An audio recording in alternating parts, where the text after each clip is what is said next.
Hey, over here. Get in. A police officer is shot in cold blood at point-blank range, setting off a deadly game of cat and mouse across the Midwest. No one knows where the killer will strike next.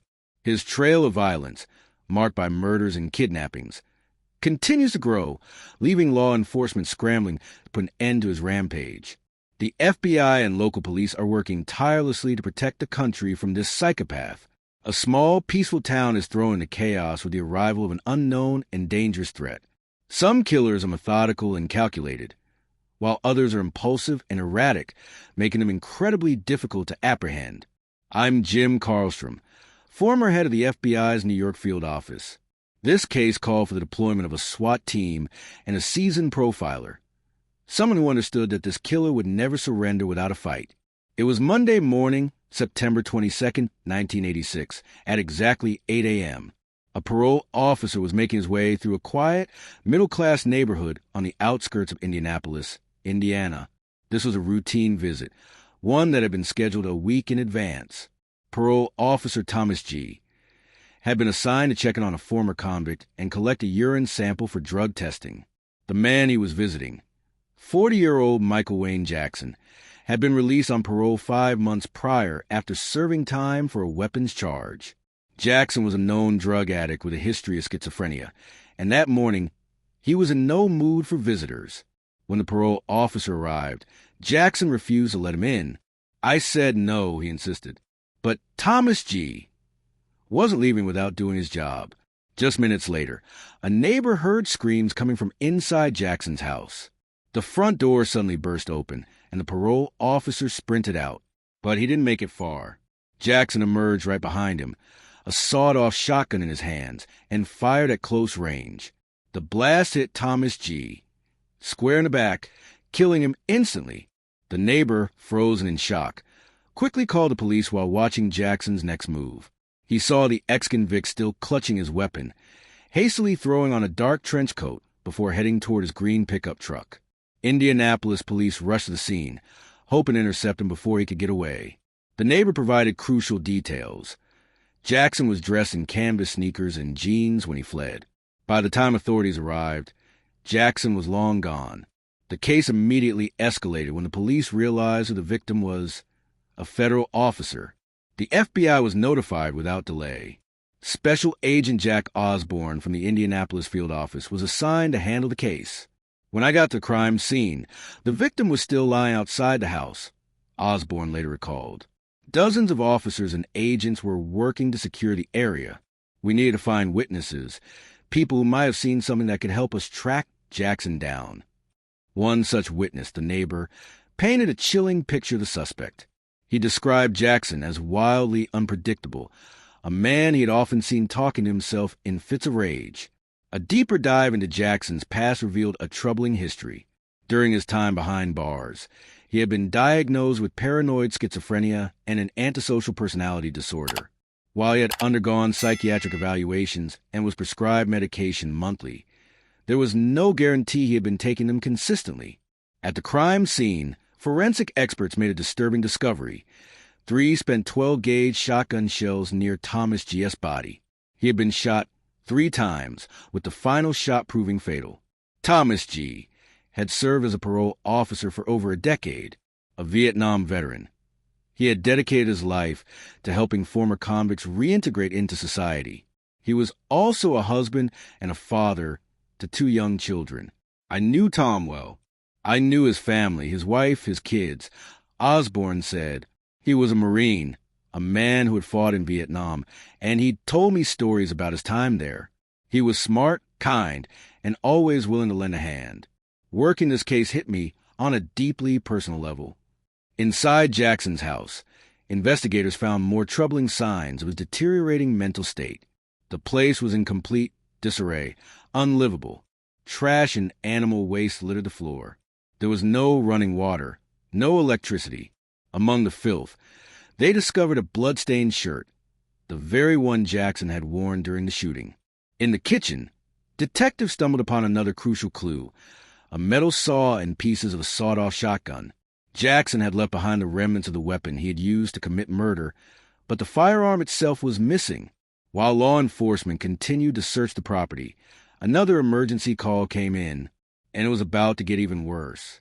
20 minutes after the parole officer's murder, another crime unfolded just a few miles away. At a small grocery store, chaos erupted when a man with shotgun stormed inside. Witnesses later described him as having wild, bushy hair, a beard, and a dark trench coat. But what stood out the most was his bizarre appearance. His face was smeared with some kind of grease or paint, and his hair and beard were coated with silver spray paint, giving him an eerie, almost ghostly look. He wasted no time. Nobody move. You, get out of here. You, back up. Get the money, now.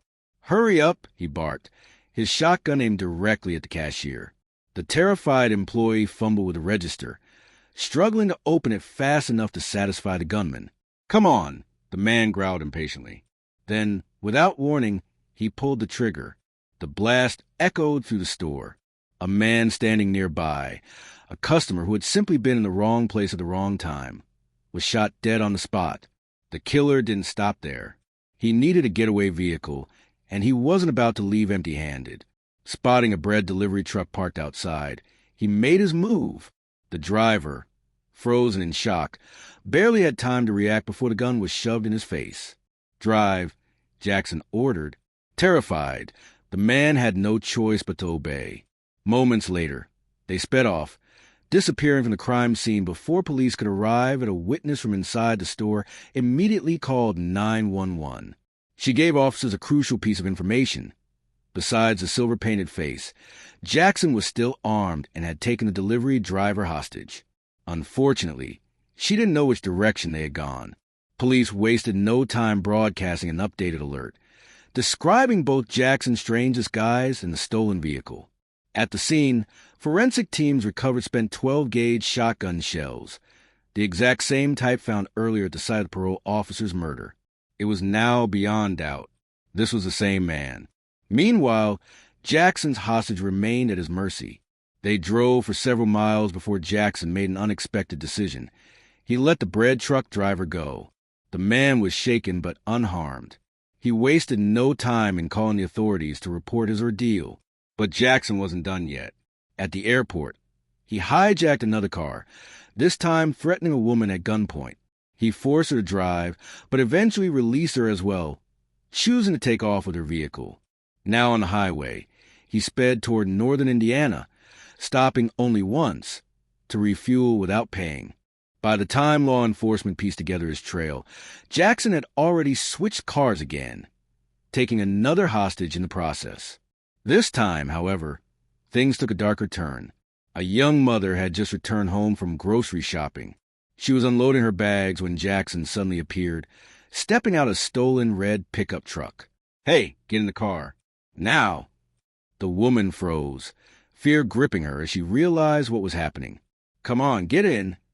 Jackson shouted, raising the shotgun. Shaking, she climbed into the passenger seat, Jackson right beside her, his weapon resting across his lap. For the next hour, she pleaded with him to let her go. "Please, I have a family," she begged. "Shut up," he snapped. Tears streamed down her face as she worked up the courage to ask him about his strange appearance. Why do you have all that stuff on your face?" Jackson gave no answer, just a vague, dismissive shrug. Then, suddenly, an opportunity presented itself. The car slowed as they approached an intersection. Without thinking twice, she threw open the door and jumped. Jackson reached out, grabbing her ankle, but she twisted free, rolling onto the pavement. By the time he could react, she was already scrambling to her feet, running for her life. Jackson hit the gas and sped away, leaving her behind. A passerby stopped to help, rushing the woman to the nearest hospital, where she immediately contacted the police. She had escaped in Frankfort, Indiana, 50 kilometers northwest of Indianapolis. Authorities quickly updated the search, now looking for a different stolen car. The question remained, where would Jackson go next? Detectives began diving deeper into his background, hoping to predict his next move. They didn't have much time. At 10:15 a.m., Michael Wayne Jackson decided he needed yet another vehicle. This time, he took a far more aggressive approach. Storming into the home of a single mother in Frankfort, he didn't waste time with threats. He made it clear he would kill her and her child if she didn't cooperate. "Get up now," he ordered. Shaking, she obeyed, holding her young son close. "Keys. Get them. And cash. Now." Tears streamed down her face as she rushed to grab the car keys and whatever money she could find. Jackson followed close behind, his shotgun never wavering. "Get in the car. Both of you," he commanded. Within minutes, Jackson had taken his fourth and fifth hostages of the morning. With the terrified mother behind the wheel, they drove out of town. The road ahead stretched empty, the early morning stillness shattered by the heavy silence inside the vehicle. The mother barely dared to breathe, her hands gripping the steering wheel so tightly her knuckles turned white. After 20 tense minutes, Jackson ordered her to pull over. They had reached a desolate area about 12 kilometers outside Frankfurt. "Get out," he said, motioning with his shotgun. The woman and her child obeyed. Stepping out onto the dirt roadside, Jackson reached into his pocket, pulled out a knife, and grabbed the woman's hand. She let out a terrified sob as he yanked off her wedding ring. "Stay here. Don't move." She clutched her son, watching helplessly as Jackson got back into the car and drove away, leaving them stranded in the middle of nowhere. It took them 20 minutes to find a phone and call the police. Back at the FBI field office in Indianapolis, Special Agent Jack Osborne was already working around the clock, trying to piece together Jackson's movements. By now, they knew one thing for certain. The man wasn't following any predictable pattern. "We had no idea where he was headed next," Osborne admitted later. "He wasn't sticking to highways, and he was changing vehicles constantly. Every time we thought we were catching up, he was already gone." Fearing that Jackson had once again switched cars, law enforcement extended the search radius to 1,200 kilometers, putting out alerts in Cleveland, Chicago, and St. Louis. Every police department along the major interstate highways was notified. They even reached out to Jackson's mother in Mississippi, hoping she might have some insight into his whereabouts. But she had no idea where her son could be. With no other options, the FBI turned to media. Within hours, Michael Wayne Jackson's face was on every news station in Indiana and surrounding states. But it wasn't enough to stop him. Just 6 hours later, reports surfaced. Jackson had made it all the way to St. Louis, Missouri, nearly 500 kilometers west of Indianapolis. And he wasn't done. 2 local residents had been kidnapped at gunpoint. Once released, they immediately contacted the police, giving them a description of the stolen vehicle. It was quickly added to the wanted list. By this point, Jackson had gone through 7 stolen cars in just 12 hours. "We were relieved to know where he was," Osborne later said. But that also meant he had traveled an incredible distance in such a short time. If we didn't stop him soon, there was no telling where he'd end up next. At approximately 7 p.m., an unsuspecting man was driving home when he spotted something strange. His wife's car, only she wasn't the one driving it. The man, unaware of Jackson's killing spree, pulled up alongside the vehicle at a traffic light. He barely had time to register what was happening before Jackson suddenly rolled down the window and pulled out his shotgun. A deafening blast shattered the air. Jackson had fired directly at him. The driver swerved, barely avoiding a crash, and sped home in terror. When he arrived, he found his wife and father-in-law waiting inside, shaken but miraculously unharmed. Jackson had taken the car at gunpoint, but had decided to leave them alive. Law enforcement quickly updated their records, adding the blue sedan to the growing list of stolen vehicles. 7 cars, 3 murders, 5 hostages, and still no one could stop him. As the search intensified, officers from the Missouri State Highway Patrol were called to the scene near Interstate 70. A car had crashed into a tree, the impact so severe that the driver had been killed instantly. At first, it seemed like a simple accident, but something didn't add up. The man's injuries didn't match a standard crash impact. His family, suspicious of the circumstances, insisted on an autopsy. The results confirmed their worst fears. He hadn't died in the crash. He had been executed. A close-range shotgun blast to the head. Forensic specialists retrieved shotgun pellets from the victim's skull. When compared to evidence from the previous murder scenes, the results were conclusive. Michael Wayne Jackson had killed again. Just 16 kilometers from the crash site, at around 7:30 p.m., another report came in. A dark-colored sedan with Texas plates had pulled into a gas station. The attendant, unaware of the national manhunt, only noticed something unusual about the customer: his face. It was still covered in grease and silver spray paint.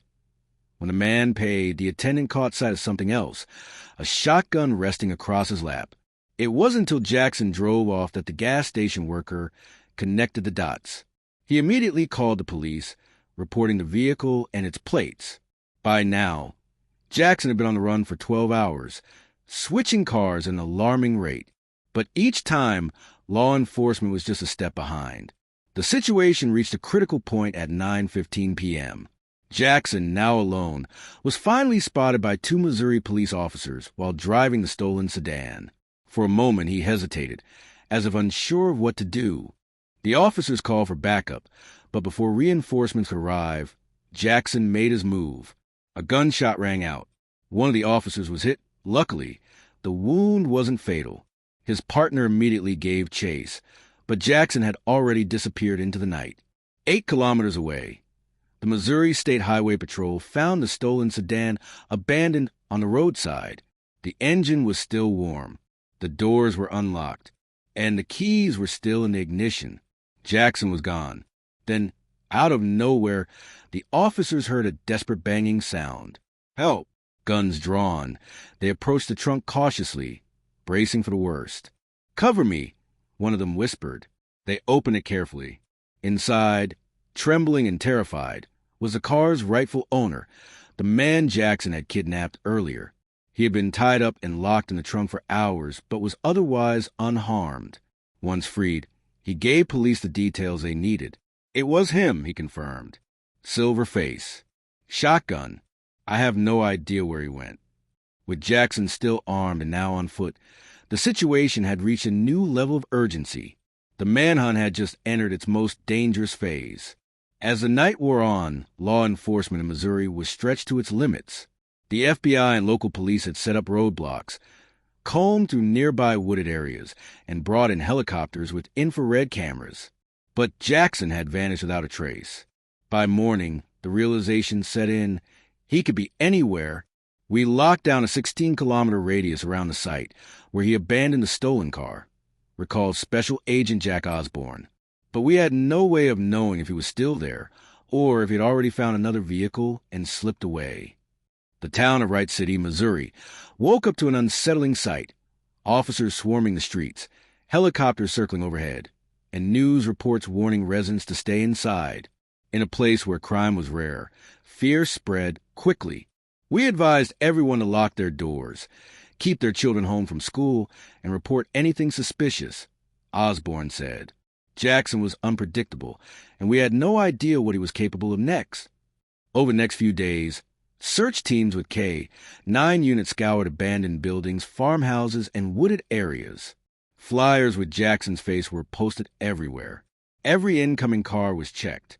But Jackson was still missing. Days turned into a full week. Then, on September 28th, an elderly resident reported something strange. Someone had broken into his guest house. Nothing valuable had been taken, but the bathroom mirror was shattered and a used razor blade was left behind. In the kitchen, an empty soup can sat on the counter. Most chilling of all, investigators found strands of silver-sprayed hair in the sink. He was still in the area, said Osborne, and from the looks of it, he was trying to change his appearance. At this point, the FBI was running out of options. On October 1st, Michael Wayne Jackson's name was added to the FBI's 10 most wanted list. The pressure intensified. His face was everywhere, on news stations, in newspapers, even on highway billboards. Yet, despite the nationwide exposure, Jackson still managed to evade capture. Then, on October 2nd, agents searching an abandoned property made an eerie discovery: a makeshift campsite. The site had been checked days earlier, but this time, something was missing: a blue raincoat that had previously been left behind. Had he come back to get it? Osborne wondered. Was he still close by, hiding somewhere nearby? Investigators knew they were running out of time. Jackson was mentally unstable, armed, and desperate, Osborne later said. He had been on the run for 11 days. He had no food, no shelter, and no way out. And then, finally, the break they needed. Just outside a rundown barn, a muddy sneaker print. Fresh. They had found him. The footprint was recent, no more than 8 hours old. It was the first solid lead in days, and the FBI knew they had to act fast. Specialists analyzed the print, confirming that it matched Jackson's shoes. A SWAT team was deployed to the barn, moving in cautiously. If Jackson was inside, he was cornered. Then a gunshot rang out. Inside the barn, an officer scrambled for cover. He had been cut off, unable to move, trapped in a vulnerable position. For a second, we thought he was hit, one agent later recalled. But he was pinned down, unable to escape without exposing himself. Communication was difficult. Without a radio, the officer had no way to call for help. His only option was to shout through the wooden walls. "You okay?" "Yeah." "Can you see him?"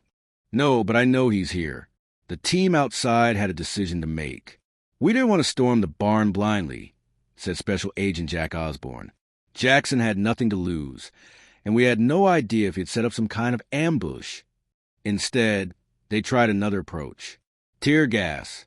Non-flammable canisters were fired into barn, filling the space with thick, burning fumes. No movement, no sound. For a long moment, there was nothing but silence.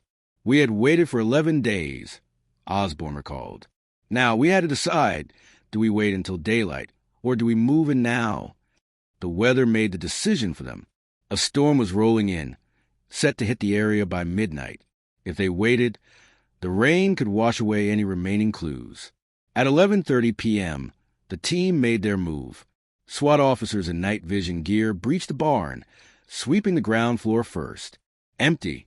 Weapons raised, they moved toward the loft, and then they saw him. Jackson lay motionless between hay bales, his sawed-off shotgun still clutched in his hands. He was dead. A single gunshot wound to the head. "He took the easy way out," said Osborne. "Just like we suspected. He'd rather die than face capture." To confirm his identity, forensic specialists compared his fingerprints on the spot. It was a match. Michael Wayne Jackson's reign of terror was over. Back in Wright City, news of his death spread quickly. For the first time in nearly 2 weeks, the town could finally breathe again. "This could have been a lot worse," said Missouri State Patrol Sergeant Dan Belly. "We were lucky no more lives were lost." But for those who have been impacted, especially the family of Thomas G., the parole officer Jackson murdered, the pain remained. In honor of Thomas G.'s service, the Indianapolis U.S. Probation Office was renamed after him. "Tom was a good man," Osborne said. "A husband, a father, and a Marine. We won't forget him." The case of Michael Wayne Jackson had finally come to an end.